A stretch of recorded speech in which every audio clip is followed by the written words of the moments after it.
Okay, I wanted to do a quick follow-up on my video where I showed how to clone a hard drive for my scanner. You can see I got my Snap-on Zeus here, and it's up and running and booted up. So I just wanted to show that it is indeed. We'll go down here to computer, and you can see I have 165 gigs free out of 211.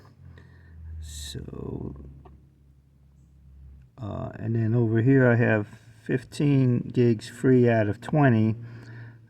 It doesn't show the other partition but I only had like 70 gigs total with the old hard drive, and I've got 165 free plus that 70, so I've got quite a bit more hard drive space.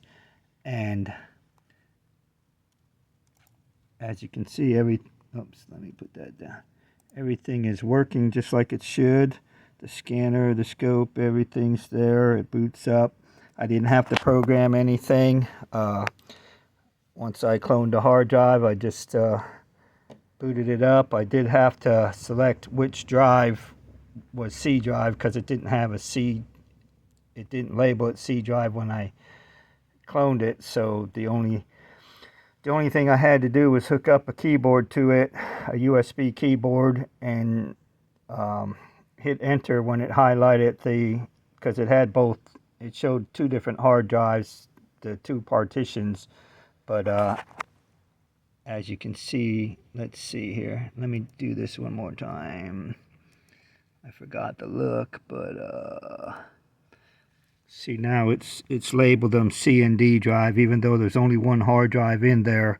But it had disk 0 and disk 1 when I first booted it up, and I just had to highlight disk 0, which was the biggest one, and hit enter, and it booted up. And I have rebooted it several times since then to make sure everything's working, and my docking station is working with the mouse.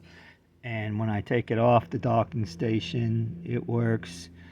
And my wireless OBD connector, everything's working. My wireless keyboard, all the adapters and all will work. So I didn't have to do any programming. I still got which I need to update that software. That's 22, so that's about 3 years old. But that's where it was before. And had I used when I bought the scanner, it came with a USB thumb drive, and it has all the files that were on it when I bought it. I could have just put a new hard drive in it and used that to reformat it, but then it would go back to 2019 or 18, whatever year it was that I bought it, and all the updates that I've done since then I would have lost. So I just thought I'd let you know that it is indeed working, and it worked just like it should. And it just saves a lot of time. I'm probably the only one out there with a Snap-on Zeus that's got a 180 gigabyte or 211 gigabyte hard drive. So I'm good for several more years. Before I run out, I'll probably trade this scanner in on something newer before I run out of disk space again.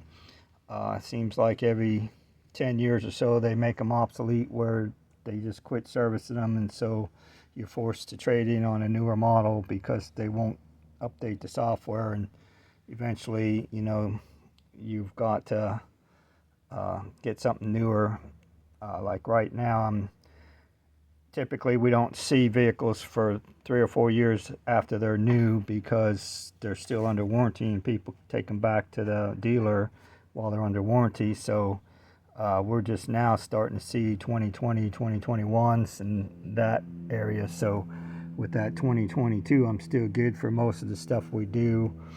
And I've actually, one of the main reasons I haven't updated is my Snap-on guy has kind of gotten slack, and he doesn't stop by like he should. I have to call him 3 or 4 times anytime I need something, and then maybe he'll stop by, but that's a whole other story. So, but I hope you enjoy these videos, and we'll catch you on the next one.